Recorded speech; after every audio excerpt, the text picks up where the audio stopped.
اعوذ باللہ من الشیطان الرجیم، بسم اللہ الرحمن الرحیم۔ والنخل باسقات لها طلع نضید، صدق اللہ العظیم۔ رب اشرح لی صدری ویسر لی امری واحلل عقدۃ من لسانی یفقہوا قولی، رب یسر ولا تعسر وتمم بالخیر، آمین یا رب العالمین۔ آج کے لیکچر میں ہم سورہ قاف کی ایک مختصر سی آیت نمبر 10 کو گرامیٹیکلی انالائز کریں گے۔ اس آیت میں ہمیں جو الفاظ نظر آ رہے ہیں ان پہ بات کر لیتے ہیں۔ واو پہلا لفظ ہے، حرف ہے۔ النخل جو ہے یہ اسم ہے، یہاں پر منصوب آپ کو نظر آ رہا ہے۔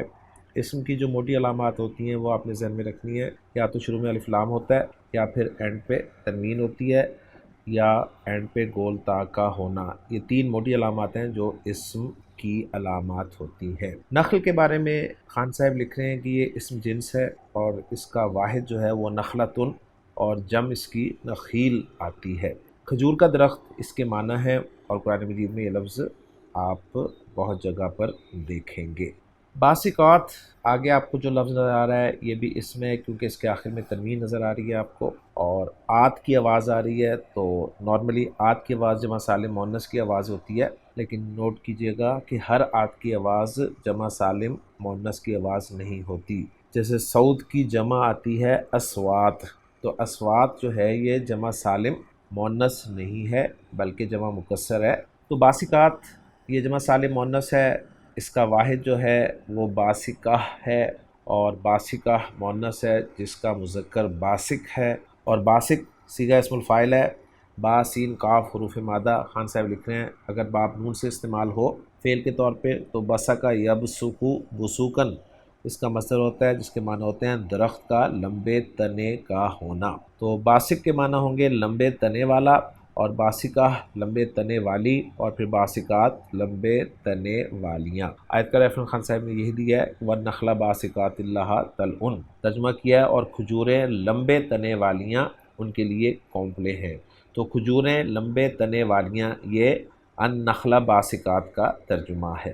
باسقات یہاں پر منصوب ہے یا مجرور ہے، ترکیب میں دیکھیں گے، نکرہ ہے، اور مؤنث جمع پہ بات ہم پہلے ہی کر چکے ہیں۔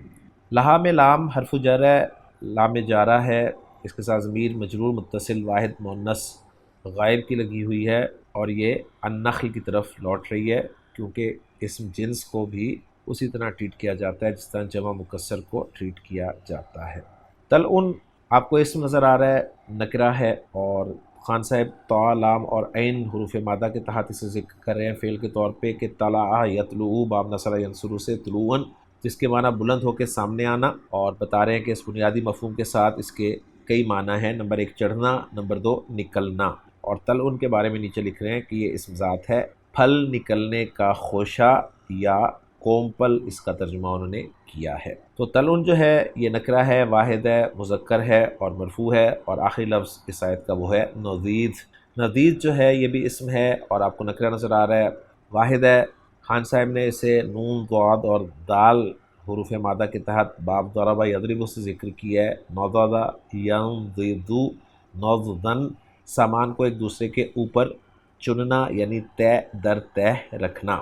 مندود اسم مفعول ہے، بتا رہے ہیں تہ در تہ کیا ہوا، اور ندید جو ہے یہ فعیل کے وزن پہ صفت ہے، اور ہم جانتے ہیں کہ فعیل کا وزن جو ہے اسم الفاعل یا اسم المفعول کے معنی میں استعمال ہوتا ہے، تو یہاں بھی یہ مندود کے معنی میں ہے، جس کے معنی تہ در تہ کیا ہوا کے ہیں۔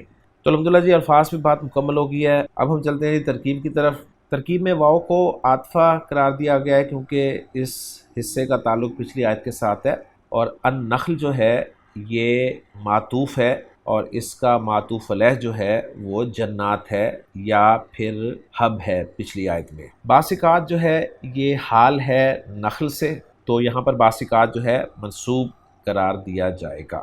اس کے بعد لہا طلع نضید کو الگ سے ایک جملہ اسمیہ کے طور پہ ہم ٹریٹ کریں گے، جس میں لہا جار مجرور یہ خبر مقدم ہو جائے گا، اور مبتدا مؤخر ہوگا طلع نضید، جس میں طلع موصوف ہے اور نضید اس کی صفت ہے، یعنی موصوف صفت مل کے یہ بن جائے گا مبتدا مؤخر، اور لہا جو ہے یہ خبر مقدم، پھر مبتدا مؤخر اپنی خبر مقدم سے مل کر جملہ اسمیہ ہو کر یہ کیا بنے گا، اس کو ہم محلاً منصوب حال قرار دے دیں گے النخل سے۔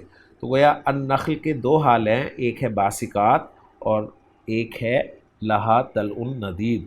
یعنی یہاں پر آپ کو اندازہ ہو جائے گا کہ حال جیسے کہ مفرد بھی ہوتا ہے اور جملہ بھی ہوتا ہے، تو باسقات مفرد کے طور پہ حال استعمال ہوا ہے اور لہا طلع ندید جملے کے طور پہ اور جملہ اسمیہ کے طور پہ حال استعمال ہوا ہے۔ لیکن ہماری ورکنگ مکمل ہو گئی ہے۔ اب ذرا محمود صافی صاحب کی ورکنگ سے اس کو میچ کریں تو محمود صافی صاحب کی ورکنگ آپ اسکرین پہ دیکھ رہے ہیں۔ الواو عاطفہ، النخل معطوف علی جنات او حب، باسقات حال من النخل، اور ایک پوائنٹ لکھ رہے ہیں وہ اس کے بارے میں کہ یہ جو ہے یہ حال مقدرہ ہے۔ اب یہاں پر آپ کے لیے ایک نئی چیز آ جائے گی کہ حال مقدرہ کیا ہوتا ہے، اس میں ابھی آپ سے تفصیل سے بات کرتا ہوں، پہلے بات ان کی پوری کر لیں۔ مزید بتا رہے ہیں کہ لہا متعلق بھی خبر مقدم ہے للمبتدا المؤخر طلع، اور جملہ لہا طلع والا فی محل نصب حال ثانیہ من النخل۔ تو میچ کر گیا جی ہماری ورکنگ محمود صافی صاحب کی ورکنگ کے ساتھ۔ تفسیر جلالین میں جو ہے ایک پوائنٹ لکھا گیا ہے وہ میں آپ کے ساتھ یہاں پر شیئر کرتا چلوں۔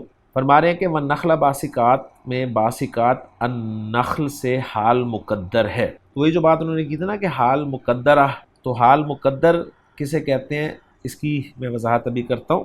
تو بتا رہے ہیں کہ النخل سے حال مقدر ہے، ای قدر اللہ لہ الوسوق، اس لیے کہ حال اور ذوالحال کا زمانہ ایک ہوتا ہے، حالانکہ نخل انبات یعنی اگنے کے وقت باسقات طویل نہیں ہوتے، بعد میں طویل ہوتے ہیں۔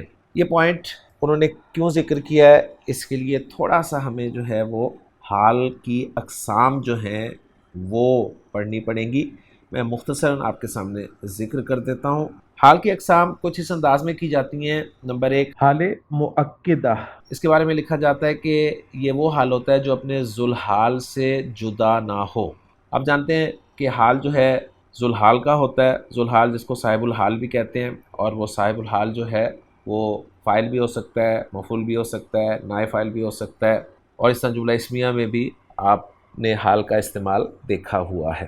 تو حال کی ایک قسم ہے جی، اور اس کے بارے میں کہا جاتا ہے کہ وہ ہوتا ہے جو ذوالحال کے ساتھ رہے، اس سے جدا نہ ہو سکے۔ اس کی ایک ایگزامپل عام طور پر گرامر کی کتابوں میں ملتی ہے، وہ ہے زید ابو کا عطوفن۔ اس کے معنی ہے زید تیرا باپ مہربان ہے۔ اس مثال میں عطوفن جو ہے یہ ابو کا حال ہے، اور حال کی کون سی قسم ہے؟ حال مؤکدہ، اس لیے کہ عطوف کے معنی مہربان کے ہوتے ہیں، اور باپ کا مہربان ہونا ہر وقت ہوتا ہے، یعنی باپ اپنی اولاد کے لیے ہمیشہ مہربان ہی ہوتا ہے، نا مہربان نہیں ہوتا، الا یہ کہ اگر اولاد بہت ہی بگڑ جائے تو اور بات ہے، وگرنہ باپ شفیق ہی ہوتا ہے۔ ایک اور ایگزامپل میں آپ کے سامنے رکھ رہا ہوں ایک جملے کی صورت میں، هو الحق لا شک فیہ۔ لا شک فیہ ایک جملہ اسمیہ ہے اور یہ حال بن رہا ہے حق کے لیے۔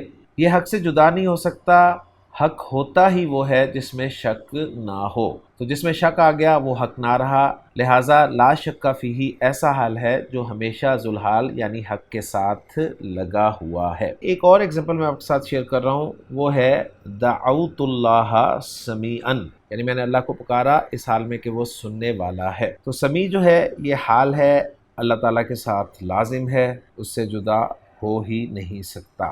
حال کی جو دوسری قسم ہے اسے کہا جاتا ہے حال منتقلہ۔ حال منتقلہ وہ ہوتا ہے جو ذوالحال کے لیے قید ہوتا ہے، اس سے جدا بھی ہو جاتا ہے، یعنی اس کے ساتھ ہر وقت جڑا نہیں رہتا۔ حال منتقلہ کی بہت ساری مثالیں ہیں، جیسے جاءنی زید راکبا، اس میں رکوب جو ہے ایک قید ہے، ایسا ہو سکتا ہے کہ زید آئے مگر وہ سوار نہ ہو، تو رکوب ایک قید ہے، مستقل اس کے ساتھ لگی ہوئی نہیں ہے۔ تو آسان الفاظ میں کہیں گے کہ حال مؤکدہ وہ ہوتا ہے جو ذوالحال کے ساتھ رہے، اس سے جدا نہ ہو سکے، اور دوسری قسم ہے حال منتقلہ، یہ وہ قسم ہوتی ہے جو ذوالحال سے جدا بھی ہو جاتی ہے۔ حال کی ایک تیسری قسم آپ کو کتب میں ملے گی، وہ ہے حال مترادفہ۔ یہ ایسے ہوتا ہے کہ ایک ذوالحال ہوتا ہے اور اس سے دو حال واقع ہوتے ہیں، تو ہر ایک حال جو ہے وہ دوسرے کا مترادف کہلاتا ہے، اس لیے اس حال کو حال مترادفہ کہتے ہیں۔ جیسے اگزامپل ہے جاءنی زید راکبا ضاحکا۔ اب یہاں پر زید کے دو حال آئے ہیں، ایک ہے راکبا اور ایک ہے ضاحکا، تو راکبا اور ضاحکا یہ حال ہیں اور دونوں حال مترادفہ ہیں۔ حال کی چوتھی قسم جو ہے وہ کہلاتی ہے متداخلہ۔ یہ وہ قسم ہوتی ہے جس میں دو حال ہوتے ہیں اور جو دوسرا حال ہوتا ہے وہ پہلے حال کی ضمیر سے حال واقع ہوتا ہے، جیسے قرآن مجید میں ہے فخرج منہا خائفا یترقب، تو یہاں پر خرجہ میں جو ہوا کی ضمیر ہے اس کا حال ہے خائفن، اور یہ جو خائفن صیغہ اسم الفاعل ہے اس کا جو فاعل ہے ہوا اس سے حال ہے یترقب، تو یترقبو یہ حال ہے خائفن کی ضمیر سے، اس لیے اس کو کہیں گے حال متداخلہ۔ حال کی ایک اور قسم ذکر کی جاتی ہے حال محققہ، یہ وہ قسم ہوتی ہے جس میں حال ذوالحال کے لیے فی الحال ثابت ہو، یعنی دونوں کا زمانہ ایک ہو، جیسے جانی زید راکبن، زید آیا سواری کی حالت میں، تو وہ آنا اور سوار ہونا ایک ہی زمانے میں موجود ہے۔ اور حال مقدرہ جس کا ذکر تفسیر جلالین میں کیا گیا وہ یہ ہے کہ جو ذوالحال کے لیے آئندہ زمانے میں ثابت ہو، فی الحال صرف اس کا تصور ہی کیا جائے۔ تو یہاں پر وہ یہی ذکر کر رہے ہیں کہ نخل کا جو حال ہے باسکات، یعنی لمبے لمبے تنے والا ہونا، تو وہ ان کا زمانہ ایک ہی نہیں ہے، اسی چیز کو وہ ذکر کر رہے ہیں کہ نخل انبات کے وقت باسکات یعنی طویل نہیں ہوتے، بعد میں طویل ہوتے ہیں۔ اور یہ جو حال مقدر ہے نا، اس کی بہت ساری ایگزامپلز آپ کو ملیں گی، جیسے قرآن مجید میں آ رہا ہے کہ فدخلوہا خالدینہ، تم اس میں داخل ہو جاؤ، جنت میں داخل ہو جاؤ ہمیشہ ہمیش رہنے والے ہوتے ہوئے، تو ہمیشہ ہمیش رہتے ہوئے تو کوئی داخل نہیں ہو سکتا نا، یعنی یہ ہمیشہ ہمیش رہنے کا زمانہ جو ہے وہ آئندہ ہے۔ تو الحمدللہ جی حال کے متعلق میں نے آپ کو تفصیل سے بہت کچھ بتا دیا، امید ہے یہ چیزیں آپ کو سمجھ آئیں گی، اور کبھی کتاب میں کوئی حال کی قسم آپ کے سامنے آ جائے تو وہ آپ کو سمجھنے میں آسانی ہو۔ تفسیر جلالین میں ایک بات اور لکھی جا رہی ہے کہ نخل جو ہے یہ مفرد ہے اور باسکات حال جمع ہے، حالانکہ حال اور ذوالحال میں مطابقت ضروری ہوتی ہے، تو اس کا جواب جو ہے وہ دے رہے ہیں کہ نخل منافع کثیرہ اور نہایت دراز ہونے کی وجہ سے قائم مقام جمع کی ہے، تو یہ انہوں نے اس کا بہل جواب دیا، لیکن بات وہی ہے جو میں نے آپ کو کہا کہ اسم جنس جو ہے وہ بھی جمع مکسر کے طور پر ہی استعمال ہوتا ہے۔ مزید لکھ رہے ہیں کہ لہا تل ندید، یہ اگر نخل سے حال ہو تو حال مترادفہ ہے، اور اگر باسکات کی ضمیر سے حال ہو تو حال متداخلہ ہے، تو یہ دونوں چیزیں اب انہوں نے دیکھیں ذکر کر دی ہیں، امید ہے بات کلیئر ہوگی کہ یہ جو جملہ ہے نا لہا تل ندید، یہ ایک جملہ ہے اور یہ نخل کا حال ہے، نخل کا ایک حال باسکات ہے اور دوسرا حال لہا تل ندید ہے، اس اعتبار سے اگر دیکھا جائے نخل سے اسے حال لیا جائے تو یہ حال مترادفہ کہلائے گا، اور اگر اسے باسکات کی ضمیر سے حال لیا جائے تو اسے حال متداخلہ کہیں گے، تو یہ بات امید ہے اب آپ کو سمجھ میں آ گئی ہوگی۔ اگلی بات وہ بتا رہے ہیں کہ ندید لفظ جو ہے یہ صفت مشبہ کا صیغہ ہے، اور فعیل کا وزن اسم المفعول اسم الفاعل کے معنی میں استعمال ہوتا ہے، لہٰذا یہاں پر یہ بمعنی مندود ہے اسم المفعول کے، یعنی گتھا ہوا، تہ بتہ جمع ہوا۔ امید ہے بات آپ کو سمجھ میں آ گئی ہوگی۔ تو الحمدللہ جی آیت کے بارے میں تفصیل سے میں نے آپ کو چیزیں بتا دی ہیں، اب رہ گیا اس کا ترجمہ، تو وہ میں آپ کے ساتھ شیئر کرتا ہوں۔ اس کا ترجمہ ہے وَالنَّخْلَ بَاسِقَاتٍ لَهَا طَلْعٌ نَضِيدٌ، اور کھجوروں کے درخت لمبے لمبے جن کے تہ بتہ خوشے ہیں۔ اچھا، یہ والنخل میں النخل کا عطف ہم نے کہا ہے کہ جنات پہ ہے یا حب پر ہے، تو ایک بات اچھی طرح نوٹ کر لیں کہ جو چیز معطوف علیہ سے پہلے ہوتی ہے نا وہ معطوف سے بھی پہلے ہوتی ہے، تو پچھلی آیت میں معطوف علیہ سے پہلے انبتنا ہے، لہٰذا یہاں بھی ہم انبتنا کو محذوف مانیں گے، یعنی کہیں گے انبتنا بھی النخل باسقات لہا طلع نضید۔ تو یہ چند اہم باتیں تھیں جو میں نے آپ کے ساتھ شیئر کر دی ہیں، امید ہے آج کا لیکچر آپ کے لیے مفید ثابت ہوگا۔ انشاءاللہ اگلے لیکچر میں اگلی آیت کے ساتھ ملاقات ہوگی۔ سبحانک اللہم و بحمدک، اشہد ان لا الہ الا انت، استغفرک و اتوب الیک۔